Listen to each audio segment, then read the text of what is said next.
Boa noite a todos, a paz de Jesus. É uma alegria muito grande estar com vocês. Esse é um ambiente muito bom para a gente poder estudar a palavra com um pouco mais de profundidade. Vocês estão aqui dedicando tempo para isso.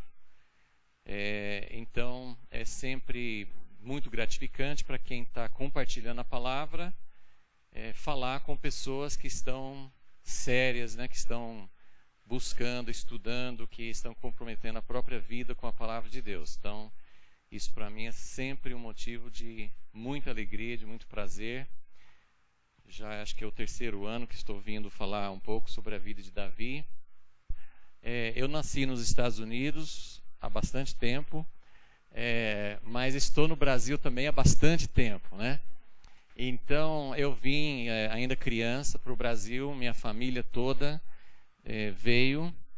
Meus pais já estão com Jesus, mas eles nunca voltaram para os Estados Unidos. No tempo, mais de 40 anos no Brasil, eles nunca voltaram para os Estados Unidos. Eles vieram assim, nós viemos como imigrantes, né? Mudamos de vez para o Brasil e não viemos assim com, meu pai não veio assim com já uma missão, ele não veio com uma igreja determinada ou com uma missão determinada. Ele veio mais para realmente criar a família e servir ao Senhor nesse país. E é uma longa história, mas assim, uma das áreas que Deus orientou a vida dele, e nós vários, né, nós somos 6 irmãos, uma das áreas que Deus nos orientou foi justamente nessa área de literatura, de publicações. E nós estamos assim, no ano que vem, não tem uma data exata, mas estamos no ano que vem completando 40 anos de publicações. Não só, na época não era essa revista, a revista Impacto tem uns 13 anos mais ou menos de existência, mas antes disso nós fizemos livretos, apostilas. Então isso é só mais ou menos uma ideia. A literatura e o estudo da palavra, né? A literatura é uma expressão do estudo da palavra, mas assim, esse foi realmente assim o ministério do meu pai, que ele passou bastante. Cada filho tem uma ênfase, um dom diferente, mas todos nós, por influência do pai, né, nós acabamos entrando bastante nessa área da palavra. Eu particularmente, né, eu não sou muito pregador, eu gosto de ensinar a palavra. Nós moramos em Americana, mas tem um grupo que está estudando comigo aos domingos, né, uma classe de domingo. Nós estamos estudando, começamos no ano de 1997, com a ideia de fazer assim, minha ideia na época era fazer uma coisa mais rápida, mais panorâmica. Até fiz uma apostila, estudo panorâmico da Bíblia, né? Mas depois de passar vários anos, eu entendi que não tinha nada de panorâmica, né, no estudo. Então, até mudei o nome porque até hoje nós estamos aí pelo livro de 1 Reis, 2 Crônicas, estudando agora o Reino Dividido. Eu estou falando isso para dizer que esse estudo de Davi, que eu estou trazendo para vocês, eu fiz isso o ano passado também, mas eu sempre explico antes que o meu negócio não é muito assim falar panorâmico, né? Eu não gosto muito assim de falar rápido assim. Eu gosto de ir, sim, versículo por versículo, aprofundando, entrando. Então, eu vou ter uma certa dificuldade, porque a hora que eu começo a falar sobre Davi, talvez, assim, é difícil você dizer qual parte da Bíblia que você mais se apaixona. A Bíblia toda é maravilhosa. Cada vez mais que eu estudo a Bíblia, como eu falei assim, eu fui criado, a minha escola bíblica foi o culto doméstico na minha casa. Meus pais faziam o culto, e a gente fazia a Bíblia toda, né? Por algum tempo a gente não tinha data de começar e terminar a Bíblia, né? Assim, a gente começava a ler em família, às vezes levava 4 anos para terminar a leitura da Bíblia toda, porque também às vezes no culto doméstico parávamos. Eu lembro que em Hebreus 11 ficamos, assim, isso porque o culto era todos os dias, né? Então a gente ficou assim, tipo 15 dias no capítulo 11 de Hebreus, né, aquele capítulo da fé. Então muitas coisas marcaram. Depois, uma outra época, a gente começou a ler a Bíblia, uma parte sozinho, uma parte em família. Leitura, aquelas tabelas de leitura assim, da Bíblia inteira, uma vez por ano. Então fizemos muitos estudos bíblicos, muita leitura bíblica. Então é difícil para mim dizer assim, qual parte que eu mais amo, qual parte que eu mais me identifico, mas a vida de Davi realmente ele é um personagem tremendo, assim, uma das coisas assim que, sei lá, a gente não para pensar nisso, não sei se você já parou para pensar, que Davi é o indivíduo que tem a biografia mais completa da Bíblia toda, de todos os personagens da Bíblia, até de Jesus. A gente não tem biografia, a gente tem o do ministério dele, assim, mas a gente não tem, a gente até queria, né, ter mais biografia de Jesus, né? O que aconteceu com Jesus quando ele tinha, só sabemos um episódio com 12 anos, mas o resto a gente não tem nada. Então, Davi tem muitos fatos, mais fatos pessoais, mais fatos biográficos do que qualquer outro personagem da Bíblia. Então, tem uma razão para isso, nada disso é por acaso. Então, nessa classe em Americana, nós ficamos, acho que em torno de 3 anos, estudando a vida de Davi. Eu tenho que falar com vocês em 2 noites, né? Vai ser um tanto difícil. Eu quero que vocês tenham, esse vai ser o meu encargo, minha responsabilidade, passar para vocês uma visão, realmente, algumas coisas sobre a vida de Davi. E por necessidade de tempo, algumas coisas a gente não vai parar muito, algumas coisas eu não vou aguentar, vou ter que parar e falar um pouquinho sobre aquele ponto, né? Outros não vai dar tempo, mas eu espero que você, se você já provavelmente você já tem essa paixão pela palavra de Deus, eu espero que você aumente mais a sua paixão pela palavra de Deus, pela vida de Davi e por muitas outras coisas que Deus tem para revelar para nós. Amém? Os nomes das 5 etapas da vida de Davi. Então nós vamos provavelmente fazer 2 das 5 hoje, né, e 3 amanhã. Aí tem o nome das 5 partes, né? Mas antes de falar sobre isso, eu só queria dar para vocês 2 razões importantes para estudar a vida de Davi. A primeira razão é porque ele tem a biografia mais completa da Bíblia. Então, duas razões porque é muito importante a gente estudar a vida de Davi. E a primeira é porque ele tem a biografia mais completa da Bíblia. Nesse sentido, né, esse está no primeiro item, na primeira razão, nesse sentido, se ele tem uma biografia completa, nós podemos tirar muitas lições pessoais. Então nós temos, como vocês vão ver nessas etapas, nós temos a vida dele antes de ser rei, e nós vamos ver toda a preparação. Então tem fase de preparação, assim, a primeira etapa é do esquecimento ao reconhecimento. A primeira parte de Davi, incluindo depois ao reconhecimento, vai chegar quando ele mata Golias e quando ele começa a ter muito sucesso na corte de Saul. Então ele era esquecido, ele era o último dos irmãos, né, tal. Nós vamos falar um pouquinho sobre isso. A segunda etapa foi quando ele teve que ficar correndo de Saul, né? Exílio e treinamento. Mas na verdade Deus estava treinando Davi para ser rei.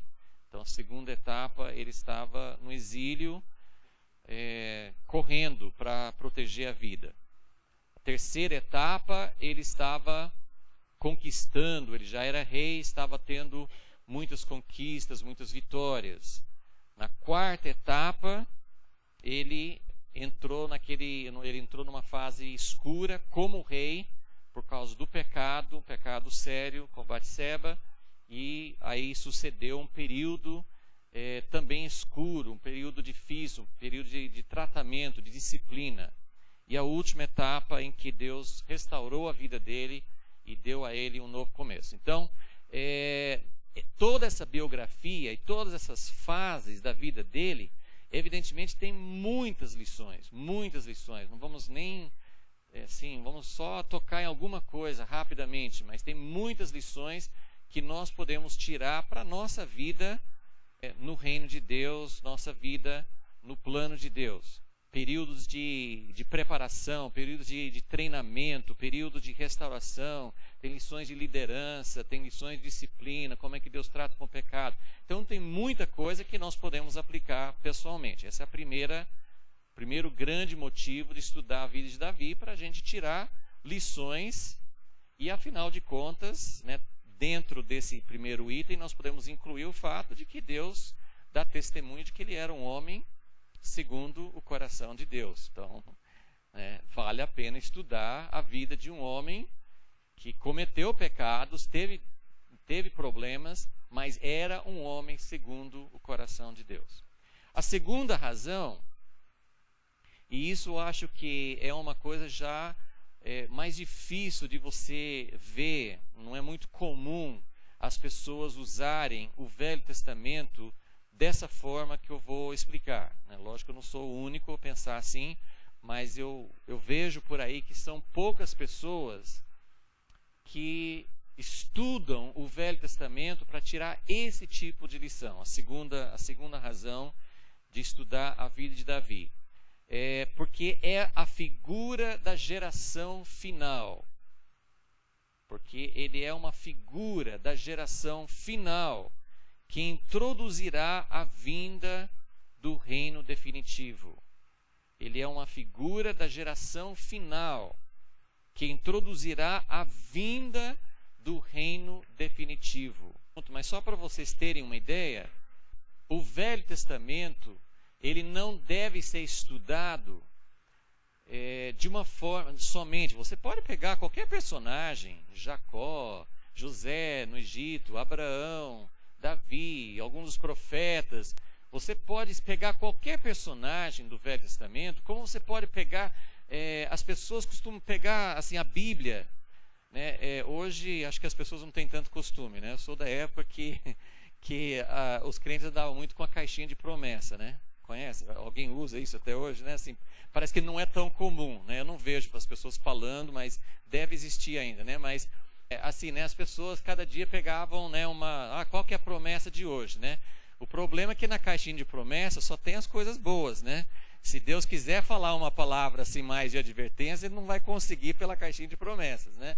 E também assim porque você acaba tirando. Eu não estou falando que isso é ruim. Eu estou falando assim, não deve ser a única forma que você usa a palavra.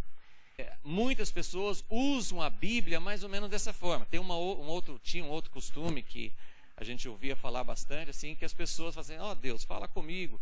E abriam a Bíblia e colocavam o dedo numa página, E tem até umas piadinhas interessantes, sobre as pessoas que fazem isso, que abriu a Bíblia, colocou o dedo, falou assim, Judas foi e enforcou-se, Aí falou assim, não, isso aqui não deve ser para mim, Daí ele fechou a Bíblia, abriu de novo, e onde ele colocou o dedo, vai tu e faz o mesmo, Aí depois assim, não, isso aqui também não deve ser para mim, Aí ele abriu, colocou de novo, assim, o que tens a fazer, faz-o rapidamente, Você pode pegar textos bíblicos totalmente fora de contexto, E eu sei que eu conheço também testemunhos de pessoas que fizeram assim.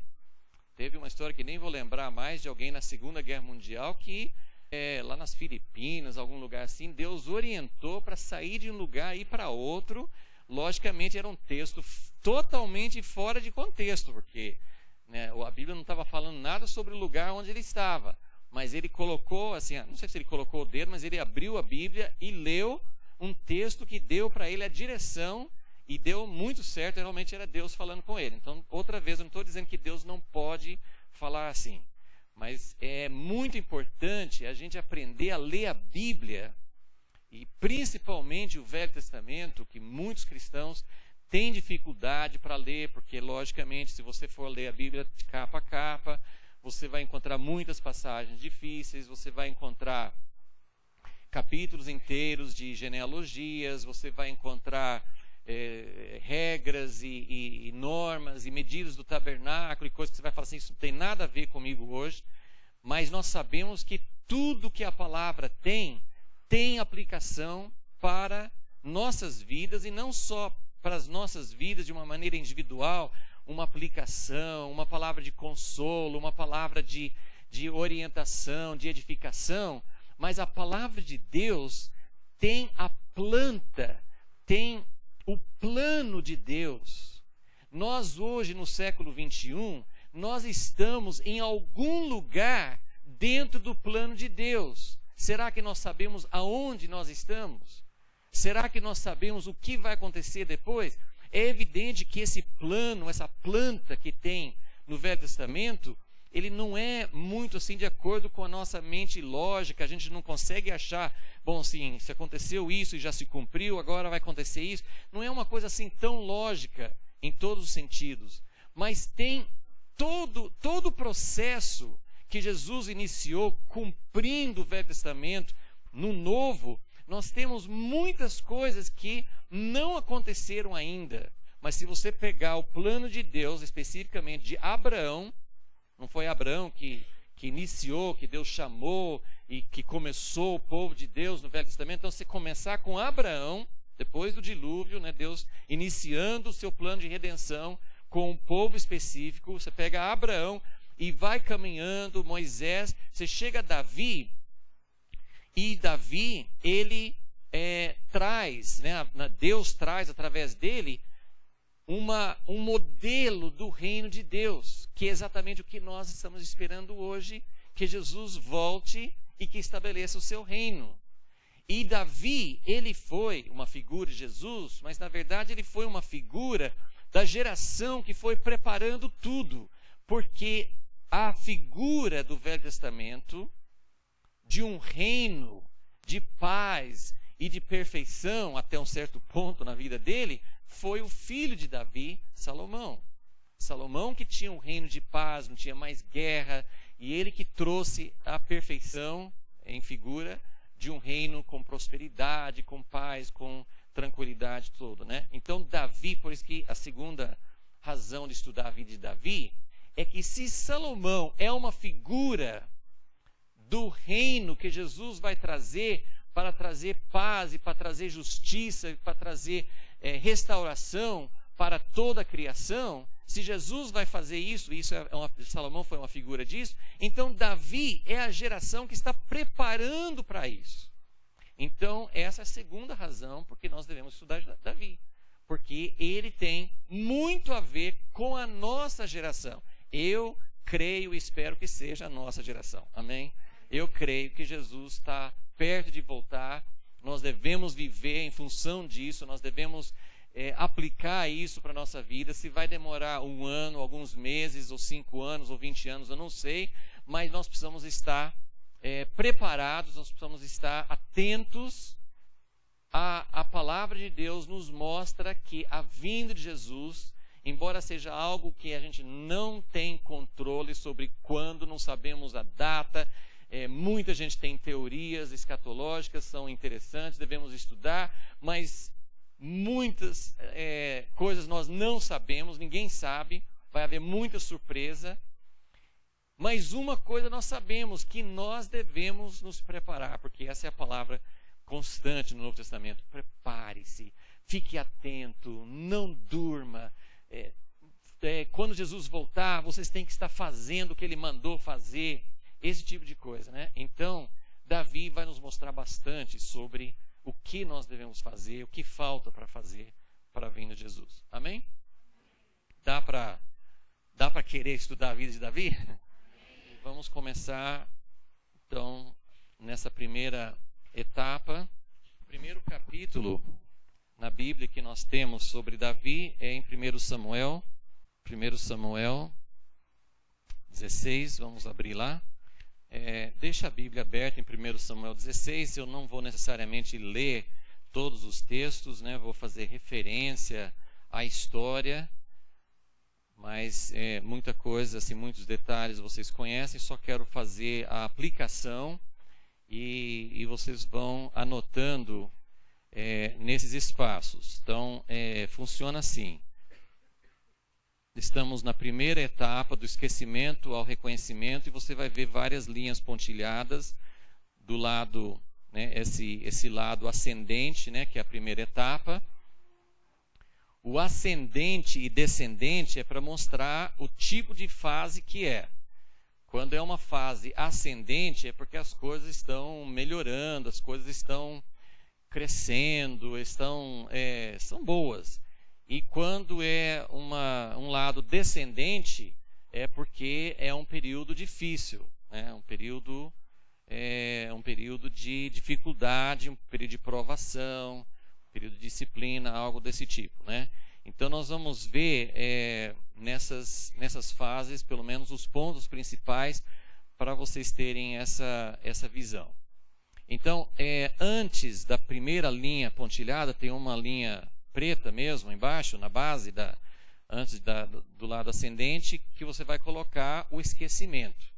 Porque a história de Davi começa com esquecimento. Então, é do esquecimento ao reconhecimento. Então, nessa linha de baixo, você vai colocar esquecimento, né? Isso aqui, gente, é uma das partes mais bonitas, eu acho, da vida de Davi. Porque alguém lembra por que eu posso falar que Davi estava sendo esquecido? Vocês lembram, não lembram?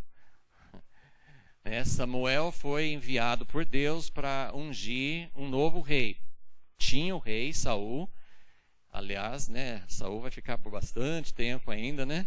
Mas Samuel ficou sentido, ficou triste, e Deus falou com ele: Samuel, pode parar de chorar, já não tem mais jeito.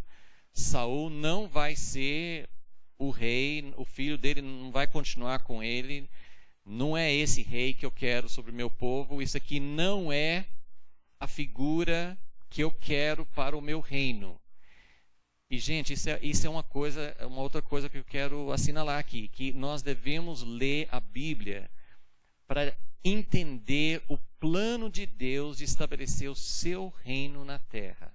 A Bíblia inteira fala sobre isso. Às vezes não é tão explícito, mas você encontra essa busca, você encontra esse plano de Deus. E mesmo na igreja, a igreja, em muitas épocas, algumas igrejas ou alguns períodos, a igreja também se esquece do reino. E muitas vezes a igreja acaba não sendo verdadeiramente o reino. Então é muito importante a gente entender que Jesus vem para estabelecer o seu reino na terra, mas antes da sua vinda, aliás, desde quando Jesus veio a primeira vez, ele já veio anunciando o quê? Que era chegado o reino dos céus, o reino de Deus. Então, o reino de Deus, não naquele cumprimento final que os judeus esperavam naquela época, mas o reino que já é o embrião, que já é o verdadeiro reino. No Velho Testamento era a figura, mas com Jesus passou a ser o verdadeiro reino. Então, a partir de Jesus, o reino em verdade já existe na terra. Só que o reino de Deus é algo tão verdadeiro, mas tão invisível, mas ao mesmo tempo Deus quer que se torne visível, então é um mistério. Mas o reino de Deus que Jesus veio para trazer, ele desaparece, porque os homens têm uma capacidade enorme de transformar o reino de Deus num reino humano. E no Velho Testamento a gente vê tudo isso nas figuras. Então o povo de Israel, que era o povo de Deus, colocou Saul. Saul, o que ele é? Ele não é a figura do reino de Deus. Ele é a figura do reino humano. Saul era um rei que não fazia a vontade de Deus. E Deus colocou assim: esse rei não me representa. Você sabe o que quer dizer isso? Deus olhar para nós, talvez, e dizer: vocês são pessoas nascidas de novo, vocês têm a vida eterna, mas vocês não representam o meu reino na terra. Isso é possível. E nós temos muitos e muitos exemplos na história, passados e presentes, para provar isso. Então, Samuel estava triste sobre Saul, mas Deus falou: Saul não vai ser o meu rei. Você pode ir e ungir outro rei. Samuel era um homem que conhecia Deus. Essa parte da história também eu acho sempre bem interessante, que Samuel conversava com Deus, Samuel pegava as instruções de Deus. Deus deu para Samuel o nome da cidade. Qual cidade? Onde que ele ia achar o rei? Não, a cidade onde ele ia achar o rei. A cidade de Davi, Belém. Então Deus deu para Samuel o nome da cidade. Vai para Belém. Ele deu para ele também uma outra coisa. Qual era? O nome do pai, Jessé. Então ele foi para Belém com essas duas coisas. Eu tenho que ir para Belém e eu tenho que falar com Jessé. Além disso, Deus não falou mais nada. Então você conhece a história. Ele chegou lá, né, o pessoal até ficou com medo. O que Samuel veio para falar com a gente e tal. Ele foi na casa de Jessé. A gente não tem essa parte do diálogo. Não sabemos se ele já foi falando: Jessé, um dos seus filhos vai ser rei. Eu não sei se ele explicou isso, porque de repente Jessé começou a mostrar todos os filhos. Ele devia saber por quê, né? Um dos filhos vai ser rei. Talvez ele tenha explicado. Então, Deus deixou Samuel. Eu acho impressionante, né? Não sei se é senso de humor, Deus brincando um pouquinho com Samuel, né? Porque Deus deixou Samuel no suspense. Assim, é Belém e é Jessé. Agora, quem que é o filho, eu não vou falar. Vai lá e olha lá. Então, tá bom, Deus. Então, aí conta essa parte da história, contada assim com bastante detalhes. Passa o primeiro, forte, bonito, e Samuel fala assim: Deus, eu tô achando que é esse, né? Parece que os dois estão brincando, né? Assim, Deus, eu acho que é esse, né? Deus falou assim: não. Aí vem o segundo, forte, bonito também, não. E aí teve uma hora que Deus teve que falar assim: Samuel, pare de olhar para o exterior. Porque lembra que Saul, ele era um bonitão, né? Ele era mais alto, ele era forte, ele era, né, assim, ele tinha aparência, ele era destacado, né? No meio de todas as pessoas, a primeira pessoa que você chegava e via lá era Saul, né? Então ele foi para achar o outro rei, e acho que ele falou assim: vai ser mais ou menos o mesmo padrão. E Deus teve que falar duro com Samuel, falou assim: Deus não vê o exterior, Deus vê o interior. E aí Deus deixa Samuel no apuro de passar 7 filhos na frente dele e Deus falar: não é esse, não é esse. E Davi foi tão esquecido que o pai nem falou que tinha outro filho. Foi preciso Samuel falar assim: tem mais alguém? Será que eu errei o endereço? Olha que apuro que Samuel ficou. Eu vim aqui para achar o rei. Passa 7 filhos e não é nenhum. E está quase assim no vexame de Samuel até dizer: bom, muito obrigado, né, uma boa tarde, estou indo embora. O que você veio fazer aqui? Olhar meus 7 filhos? O que aconteceu? Então ele teve que falar: olha que situação. Mas isso era para mostrar que a pessoa que Deus estava procurando era totalmente esquecida. Gente, isso não é assim, eu não estou só contando uma história. Isso aí tem um significado tremendo. Tremendo. Porque Deus tinha achado a palavra que Deus usa várias vezes sobre Davi é: achei Davi. Olha, se Deus teve que achar, eu acho que estava difícil, né? Eu achei, assim, a ideia de achei, assim, eu procurei, agora eu achei. Que Deus queria fazer o contraste. Saul foi uma pessoa sem preparação nenhuma. Pegou Saul, ele, né, não estava preparado, era uma pessoa assim, quando foram fazer a coroação, ele se escondeu no meio das coisas. Saul, ele não tinha preparação nenhuma, não tinha o coração preparado, né? Era assim a figura do governo humano. E Davi, Deus falou assim: vou fazer um contraste. E Deus achou Davi. Agora, o que me empolga, o que me emociona sobre essa história é que Davi, ele era o mais novo. Então, né, tem uma razão para ele não estar ali. Ele era da idade de que, assim, é assunto de homem, a gente nem chama você. E a gente pega depois, nos outros pedacinhos da história, na própria história de Golias e tal, a gente percebe que os irmãos mais velhos desprezavam Davi. Ele era o mais novo, né? Numa família de 8 filhos, não sei se tinha filhos também, mas só de homens tinha 8. Ele era o último. Se alguém aqui é de família grande, você sabe que tudo que é mais difícil sobra para o último, não é? Se tem 2 filhos, o mais velho vai encostar no mais novo. Se tem 7, se tem 8, então todos os 7 vão empurrar o que eles não querem para o último. Então, Davi, a ideia aqui, que aparece várias vezes, é que o que ele estava fazendo, o que Davi estava fazendo? Onde ele estava? Cuidando das ovelhas. Essa atividade, a gente pode pensar, mas isso era o que dava mantimento, sustento para eles. Ele estava trabalhando, ele estava fazendo uma coisa útil, mas tudo que a gente lê nas entrelinhas era que era uma atividade que ninguém queria.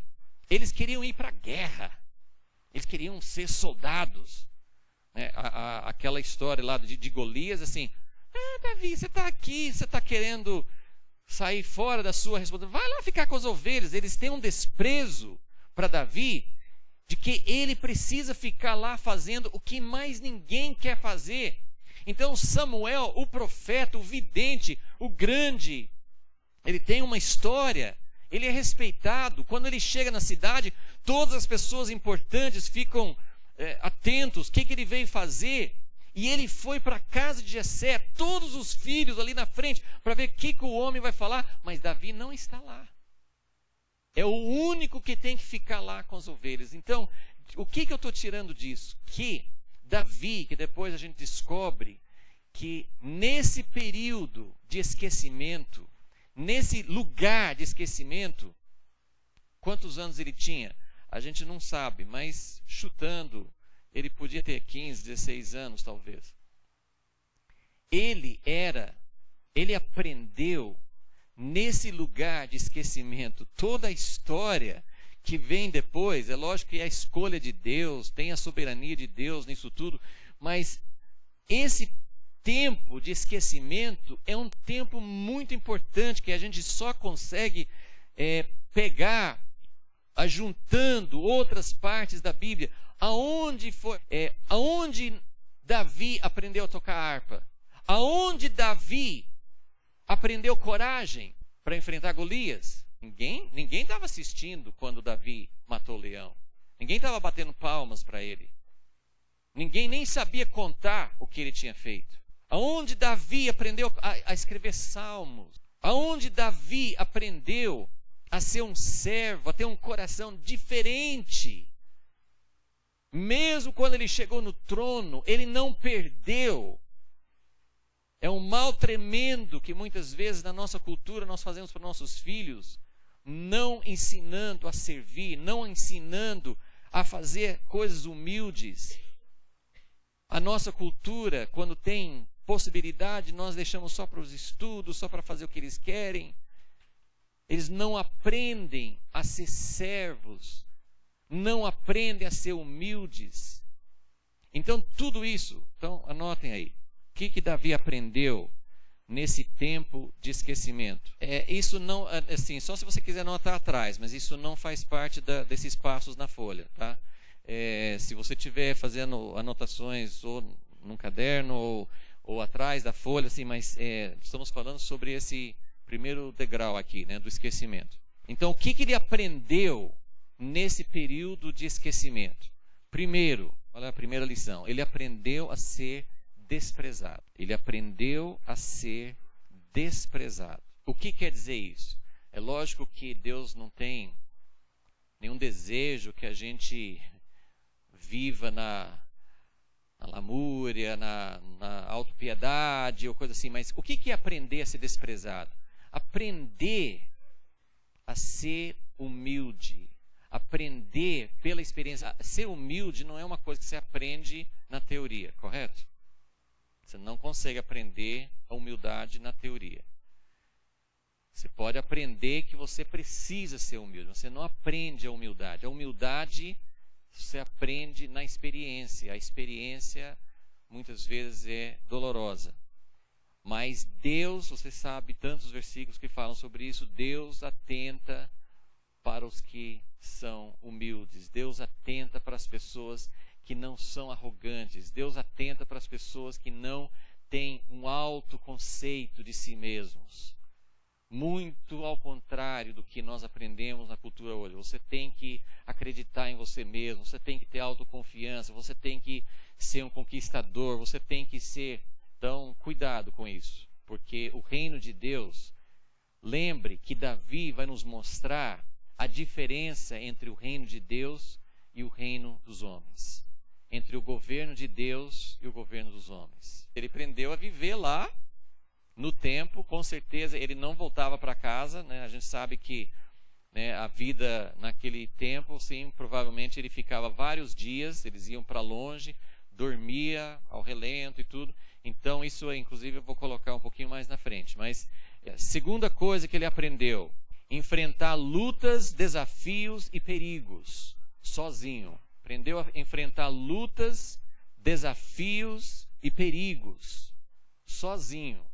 Deus não quer heróis individuais, sozinhos, né? Esse sozinho tem que, principalmente na nova aliança, a gente precisa entender que Deus está querendo formar um corpo, Deus está querendo formar pessoas que são interdependentes. Mas mesmo hoje, não existe substituto para a experiência com Deus sozinho. Nós temos muitas oportunidades e devemos aprender a viver juntos, a aprender juntos, a andar juntos com outros, equipe, corpo, família, tudo isso é muito importante. Mas se você não tiver a sua experiência individual com Deus, existem momentos em que você pensa, todo mundo me abandonou, até Deus, o que o Senhor está fazendo comigo? Por que o Senhor permitiu que as pessoas não estivessem do meu lado? Existem momentos que Deus coloca pessoas do nosso lado, é provisão de Deus. Mas existem momentos que não vai ter ninguém do seu lado.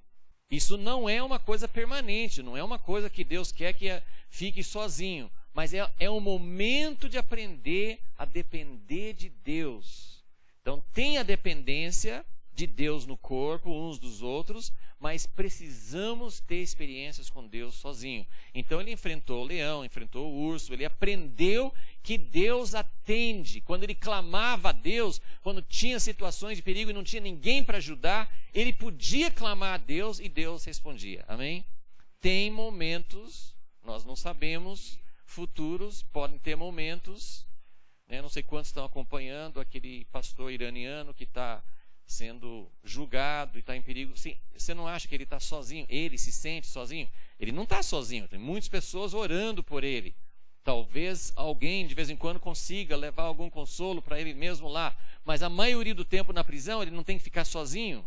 Então existem situações na vida cristã, mesmo também para nós que não temos esse mesmo tipo de desafio, mas existem situações onde você precisa conhecer a Deus e saber que Deus responde às suas orações. Amém? A sua oração. Deus não responde só a oração do ungido, daquele que é mais poderoso, mais experiente. Ele responde a sua oração, né? Então, Davi aprendeu a enfrentar lutas, desafios e perigos sozinhos. Número 3, ele aprendeu adoração. Ele aprendeu a verdadeira adoração. E aqui tem uma expressão que eu gosto muito, aprendi com alguém, que nessa época, Davi tocava e orava para a audiência de um só. Tinha as ovelhas, né? Mas elas não estavam apreciando a música dele. Ele aprendeu adoração quando só tinha uma pessoa ouvindo. Deus. A audiência de um. Tem muita gente que se desmotiva porque não é chamado para ministrar, não pode cantar na frente dos outros, não pode tocar, não pode pregar, não pode... O que eu estou querendo passar para vocês é o seguinte, Davi, ele estava desenvolvendo um relacionamento com Deus sozinho, a família, os pais, os irmãos, as outras pessoas, ninguém se lembrava dele. Ele estava no esquecimento. Mas Deus não tem problema de achar pessoas esquecidas. Deus não tem problema de achar. Você pode pensar, gente, mas se eu não fizer alguma coisa para que as pessoas me vejam, eles nunca vão me chamar, eu não vou ser chamado para trabalhar para Deus. A gente fica pensando que o chamamento Deus usa outras pessoas. Mas quem mandou chamar Davi? Quem mandou chamar Davi? Deus. Deus mandou. Que o pai não chamou. Os outros irmãos, assim, no fim, Samuel teve que falar: você não tem nenhum outro filho? Ah, tem.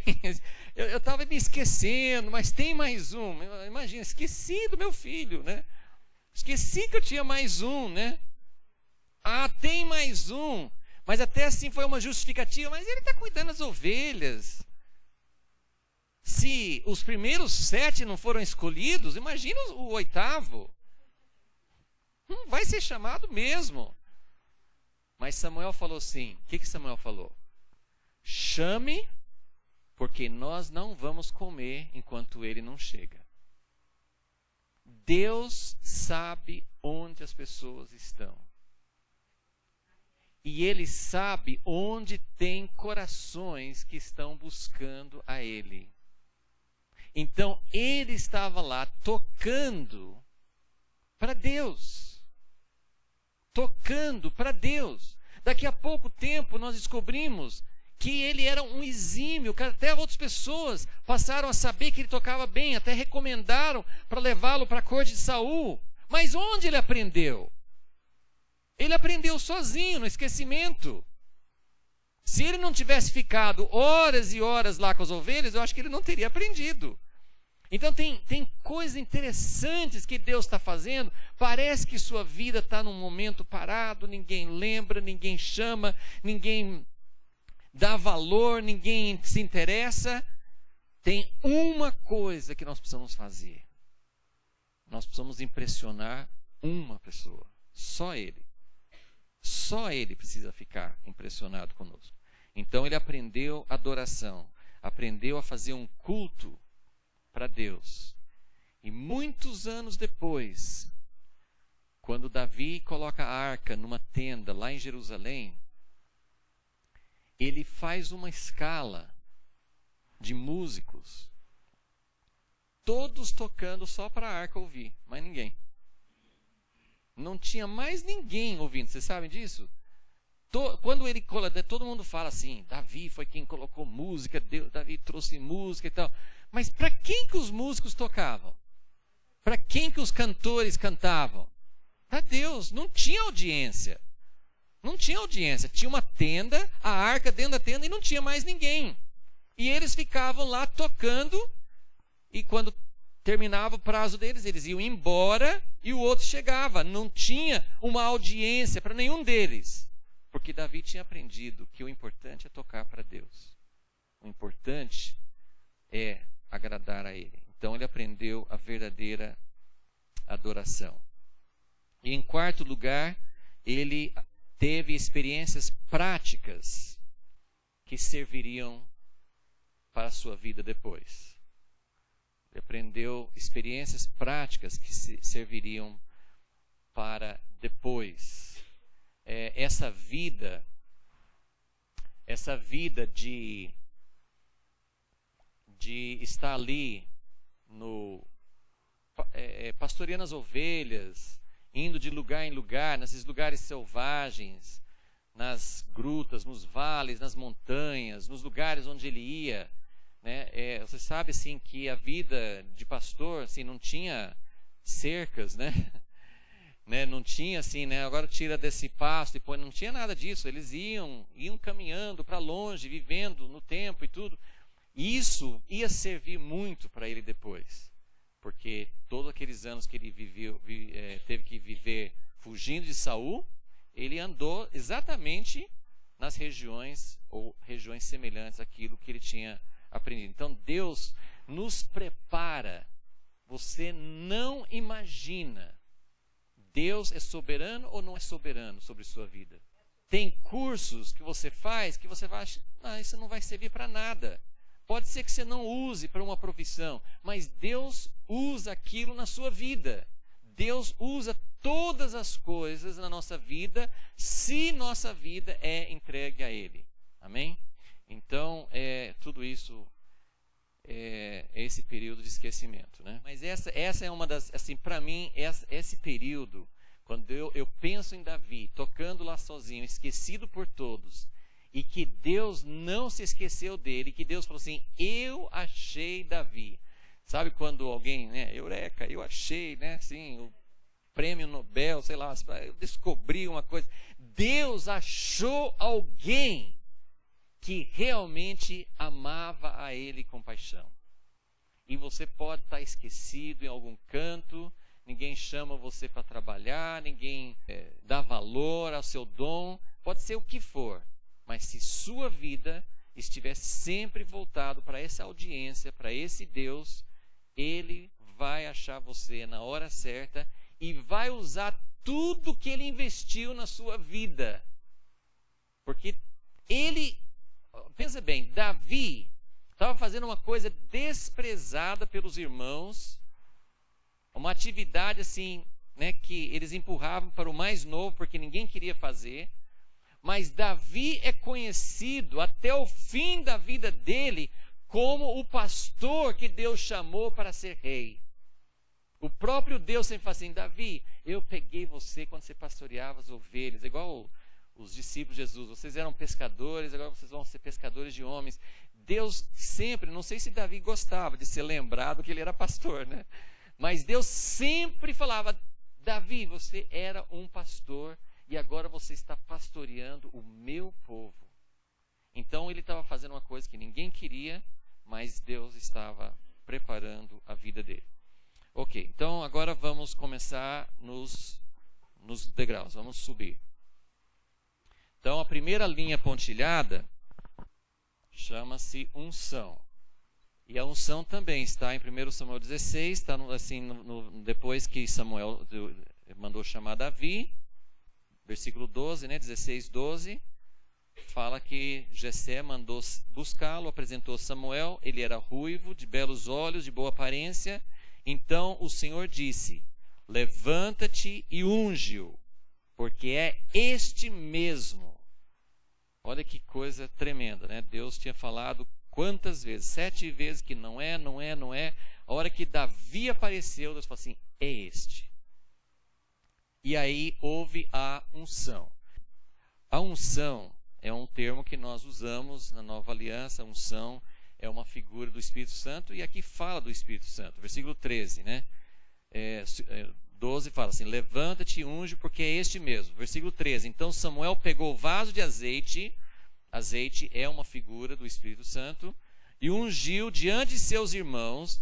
E daquele dia em diante, o Espírito do Senhor se apoderou de Davi. Depois Samuel se levantou e foi para Ramá. Agora, quantas coisas importantes que nós aprendemos aqui. A unção, para nós, nem sempre é uma cerimônia. O óleo mesmo, a gente usa mais para ungir, orar por doentes, né?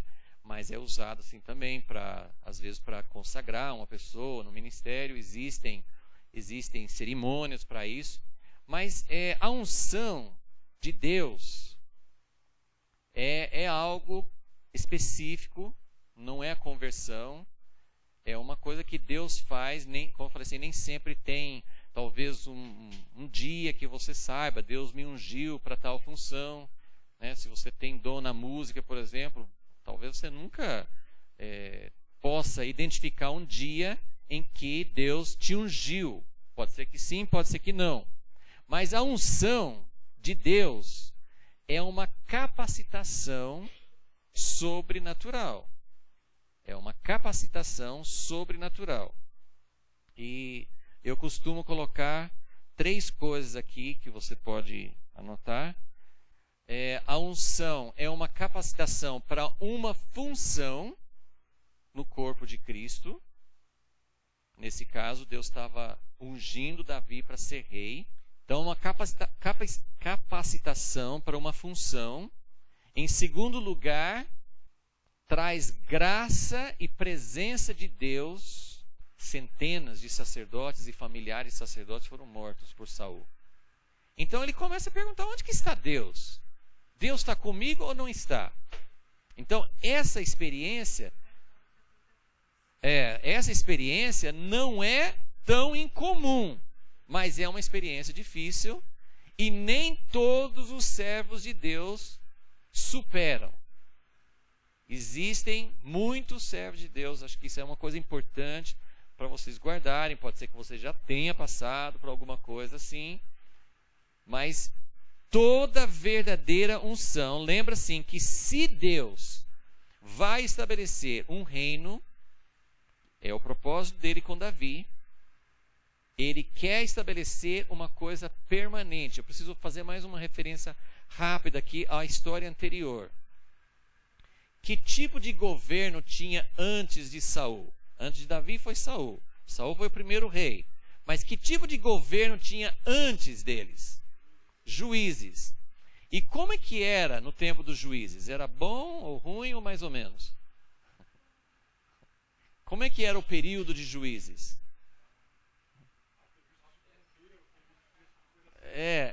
Era um sobe e desce constante, né? Era um sobe e desce constante, assim. O povo ficava, né, quando ficava longe de Deus, Deus permitia que os inimigos vencessem. Eles ficavam oprimidos. Aí eles clamavam: Deus, nos ajuda. Deus falava assim: tá bom, vou ajudar mais uma vez. Aí ele mandava, mandava o juiz vencia os inimigos, midianitas, filisteus, quem fosse. E aí depois, passava um tempo, né, o pessoal ficava bonzinho por uns anos, né? Depois se esqueciam e aprontavam de novo. Aí Deus... Então era um ciclo de sobe e desce. E é a história da igreja também. Às vezes é a história da nossa vida.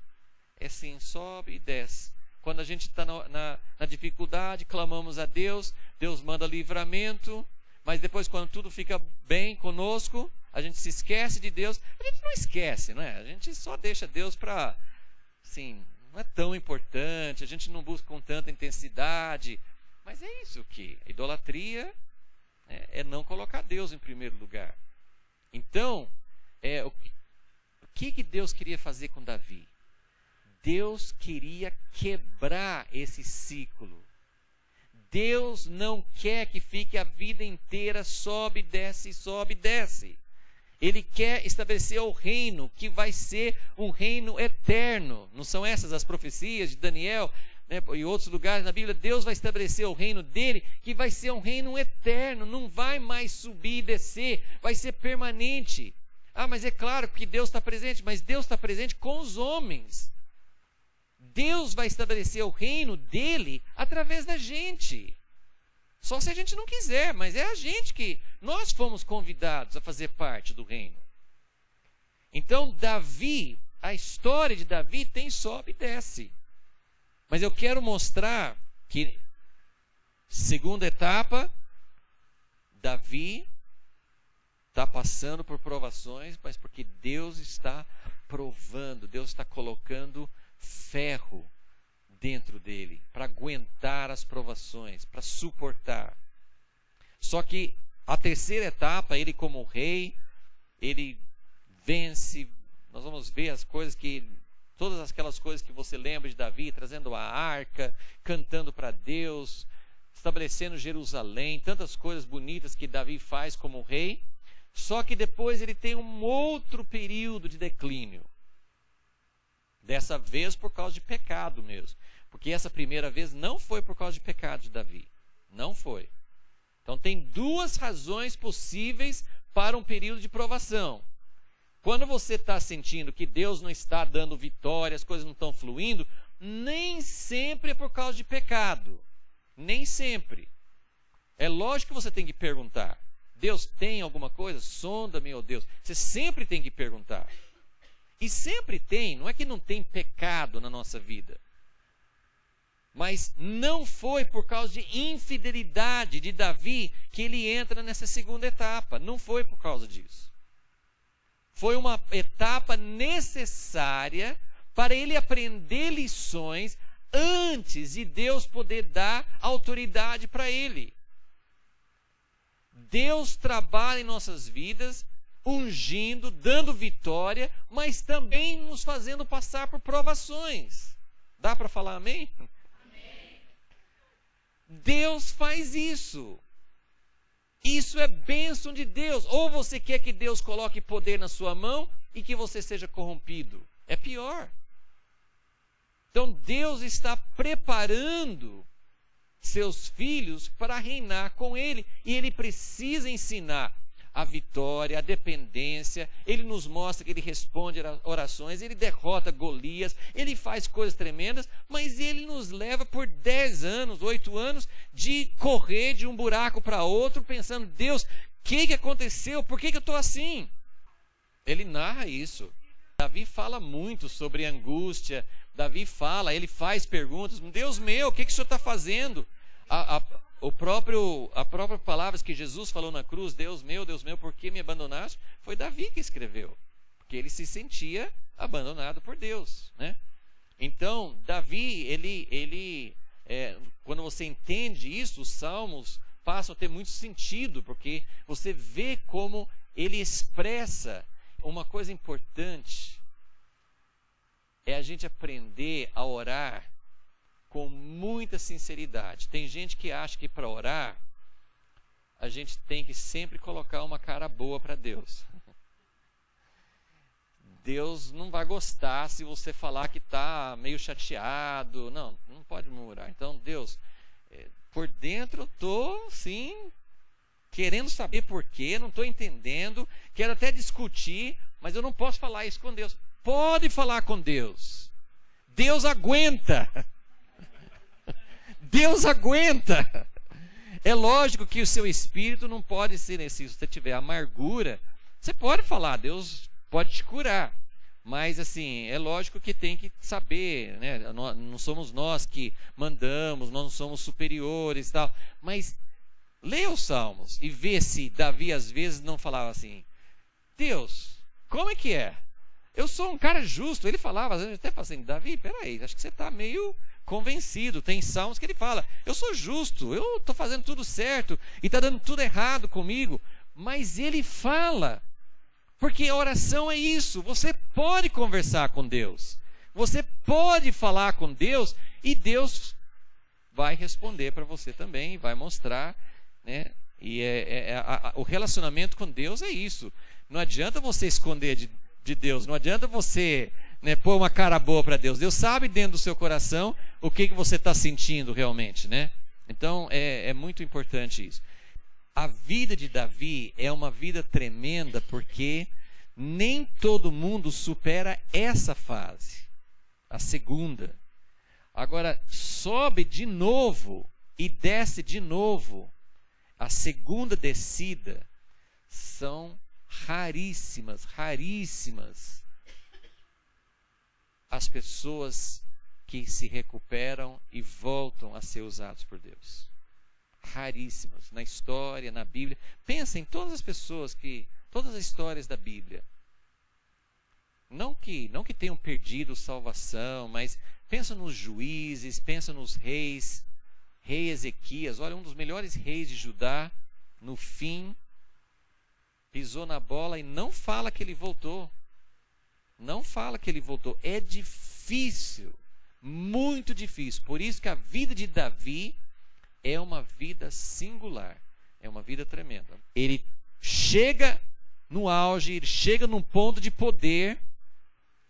Ele com certeza fala assim, bom, Deus já cumpriu as promessas, Deus está cumprindo, logo sou rei. Não se tornou rei logo. Ele passou anos, né? E isso é uma coisa muito importante. Precisamos aprender, precisamos nos estar preparados para que isso aconteça. Capítulo 21. Então, essa etapa da vida de Davi começa em 1 Samuel 21 e vai até o fim de 1 Samuel. É a descida, essa segunda etapa.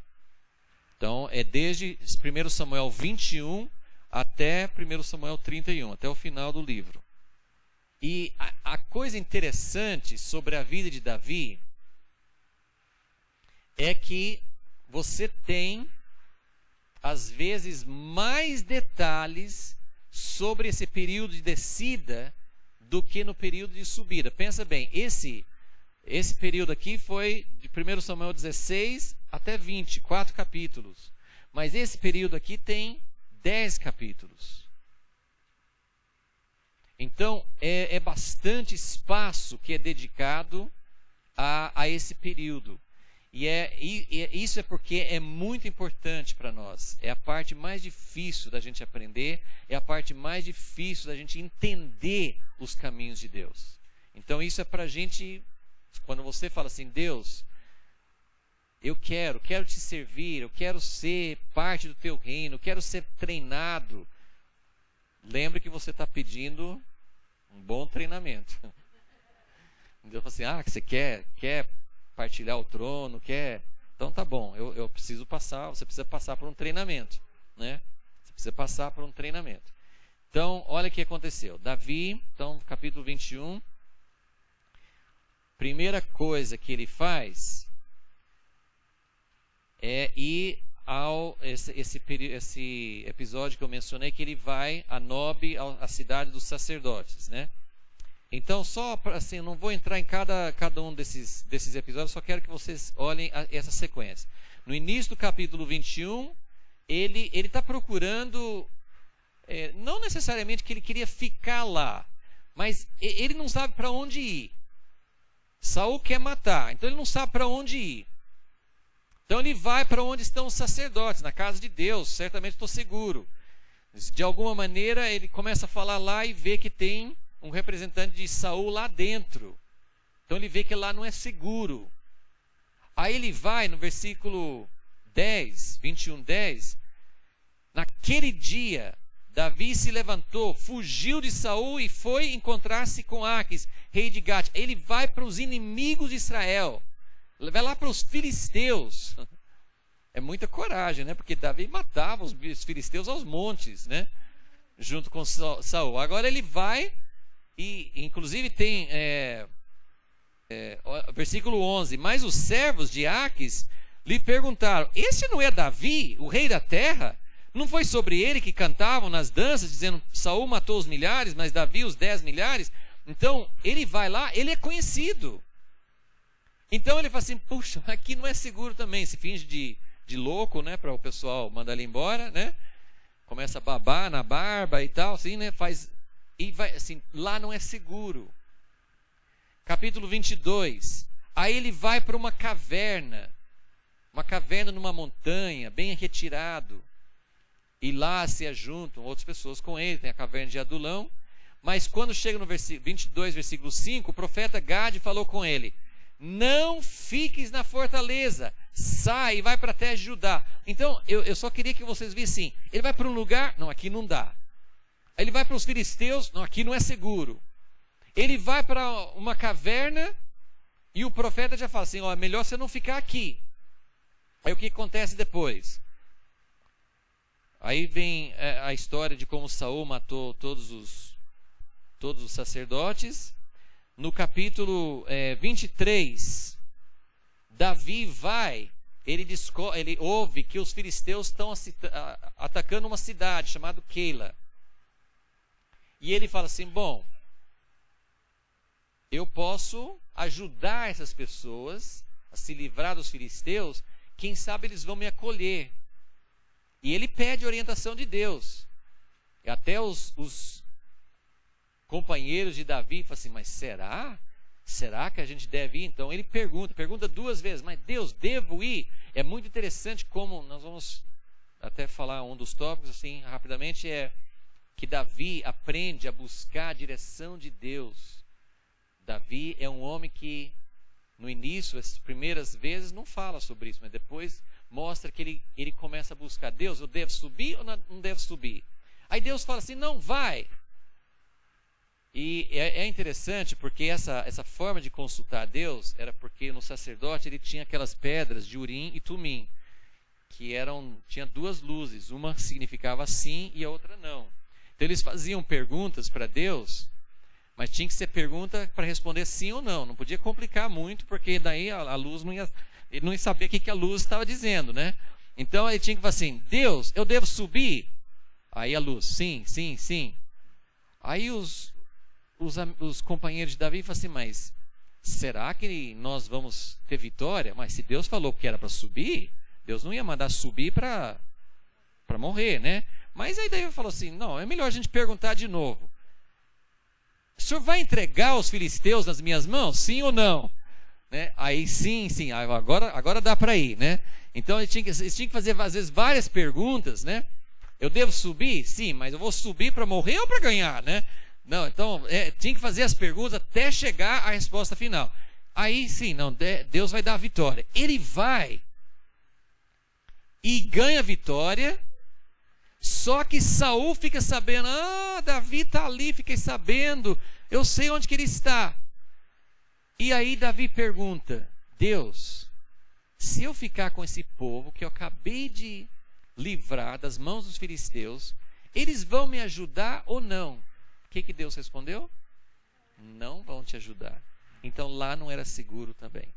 Então a primeira coisa que Davi aprende é: onde não é seguro. Onde não é seguro. Que é, na verdade, em todo lugar. Onde não é seguro? Com o sacerdote não é seguro. Com os filisteus não é seguro. Porque com os filisteus, mas Saul não vai me pegar no meio dos filisteus. Mas os filisteus, depois ele até voltou para lá, mas né, os filisteus vão saber que eu sou inimigo também, vão me matar. Então, com os filisteus não é seguro. Na caverna, o profeta falou: não é seguro, não fica aqui não. E depois ele foi livrar um outro povo, e depois tem outros lugares também onde ele estava ajudando. Várias vezes Davi ajuda as pessoas não são fiéis. Davi é traído. Davi é traído muitas vezes. Traído pelas pessoas que ele está ajudando. Então, onde é seguro? Onde não é seguro? Nenhum lugar. Nenhum lugar. Mas a segunda é onde é seguro. Onde não é seguro? Nenhum lugar é seguro. Nenhum lugar é seguro. Mas como que pode ter uma resposta para a segunda pergunta, então? Onde é seguro? Na direção de Deus. Na direção de Deus. Ele começou fazendo as coisas mais ou menos por cabeça dele. Vai para um lugar, vai para outro e tal. Mas depois ele começou assim: Deus, eu devo ir para tal lugar? Eu devo subir? Eles vão me aceitar? Eles vão me proteger? Para onde que eu vou agora? E é interessante quando, logo depois que ele pergunta, né, se aquele povo daquela cidade vai proteger, Saul vai atrás deles. E tem um lugar, tem um momento, eu acho que é no capítulo 23, versículo 25. Saul e seus soldados foram procurá-lo. Quando soube disso, Davi desceu o penhasco do deserto de Maom. Sabendo disso, Saul foi ao deserto de Maom para perseguir Davi. Saul ia por um lado do monte, e Davi e os homens que o seguiam pelo outro. Davi se apressava para escapar por medo de Saul, porque Saul e seus soldados estavam cercando Davi e seus soldados para prendê-los. Olha só, ele já fugiu para vários lugares, nenhum lugar era seguro, e agora ele está no fim, porque ele está num lugar onde Saul está chegando de um lado e chegando do outro. Eles estão sendo cercados, não tem saída. Mas onde é o lugar seguro? Na direção de Deus, porque até nesse lugar Deus manda, versículo 27, então veio um mensageiro dizer a Saul: vim depressa, porque os filisteus acabam de invadir a terra. E Saul deixou de perseguir Davi e foi lutar com os filisteus. Deus livra dos piores lugares. Ele no fim, ele estava num lugar que não tinha saída. Ele descobriu que nenhum dos lugares era seguro e estava num lugar onde Saul estava cercando dos dois lados, não tinha saída. Mas como ele estava seguindo a direção de Deus, Deus livrou na última hora. Então, o único lugar seguro é na vontade de Deus. O único lugar seguro. Tem muitos salmos que falam sobre isso, mas eu queria ler rapidamente o Salmo 142, só para enfatizar esse ponto. Salmo 142. Isso aqui, gente, você pode aplicar para qualquer tipo de situação, não é só perigo físico. Isso é qualquer tipo de situação, problema. São situações que não têm saída. Situações que não têm saída na nossa vida. Onde é a solução? Existem, você sabe, né? É como aquela história, assim, quando você tem uma tosse, quando você perde a voz, você deve receber umas 10 receitas, né? Todo mundo sabe, né, o que deve fazer, né? Para recuperar. Tem receita para tudo. E na vida cristã é a mesma coisa. Tudo que você passa, você pode contar o que você... Eu não sei se você conhece alguém desse tipo, né? Quando você está passando por uma situação, alguém você fala, eu já passei por isso, você tem que fazer assim, assim, assim. É simples. Né? É simples, é fácil, né? E não é que falam coisas erradas, mas não tem uma fórmula. Já descobriu isso? Não tem uma fórmula. O que você fez, o que você mesmo já fez uma vez, pode não funcionar da outra vez. Não é a coisa em si, não tem uma fórmula. Então tem que ser guiado por Deus. Olha o que ele fala, Salmo 142. Com a minha voz clamo ao Senhor, com a minha voz suplico ao Senhor. Derramo perante Ele a minha queixa, diante dele exponho a minha aflição. Quando meu espírito esmorece dentro de mim, tu sabes a vereda que devo seguir. Amém? Tu sabes. Eu não sei. E não é sempre a mesma. Claro, existem princípios gerais, é sempre depender de Deus, é sempre buscar a Deus. Mas tu sabes a vereda que devo seguir. No caminho em que ando, preparar uma armadilha contra mim. Olha para a minha mão direita e vê. Não há quem me conheça. Faltou-me refúgio. Ninguém se interessa por mim. Senhor, esse aqui foi a descoberta de Davi. Simples, né? É simples mesmo. Se alguém falar que é simples mesmo. Senhor, clamei a ti e disse, tu és o meu refúgio, a minha herança na terra dos viventes. Atende ao meu clamor, pois estou muito abatido. Livra-me dos meus perseguidores, pois são mais fortes do que eu. Tira-me da prisão, eu louvarei o teu nome, os justos me rodearão quando me recompensares. Então, ele descobriu que nenhum lugar é seguro, mas ele descobriu que onde é seguro é o refúgio em Deus. Em Deus. Isso não é só uma fórmula.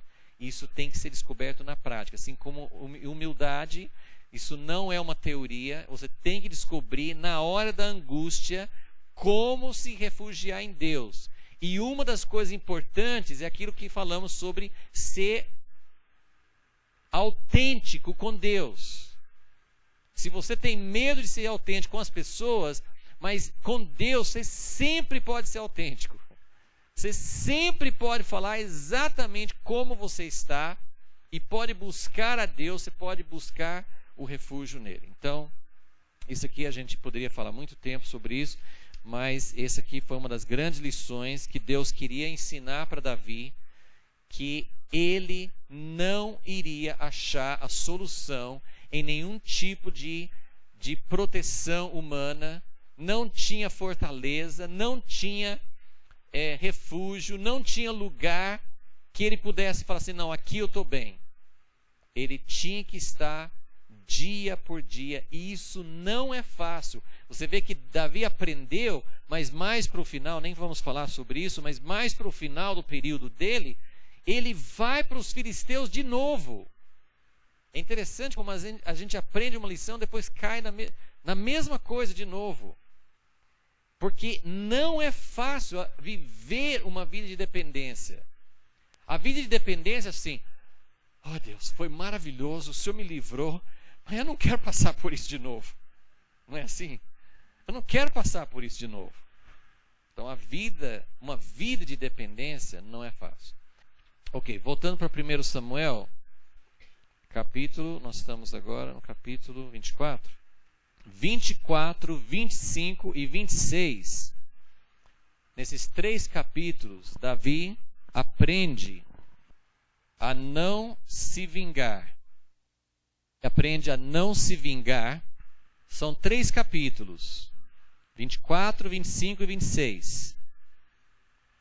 No capítulo 24 é a primeira vez que Davi tem a oportunidade, mas é muito interessante como Davi foge situações, ele aprende que o refúgio está em Deus, aí de repente vem essa oportunidade, cai do céu para ele, em que Davi e seus homens estão lá dentro da caverna, e Saul vai parar bem na entrada da mesma caverna onde Davi está. E é só Saul e mais um homem, e eles vão dormir, e é uma oportunidade perfeita para ele matar Saul e acabar com o sofrimento. E uma das lições mais fortes desse período aqui, essa de onde é seguro e onde não é seguro, é muito importante.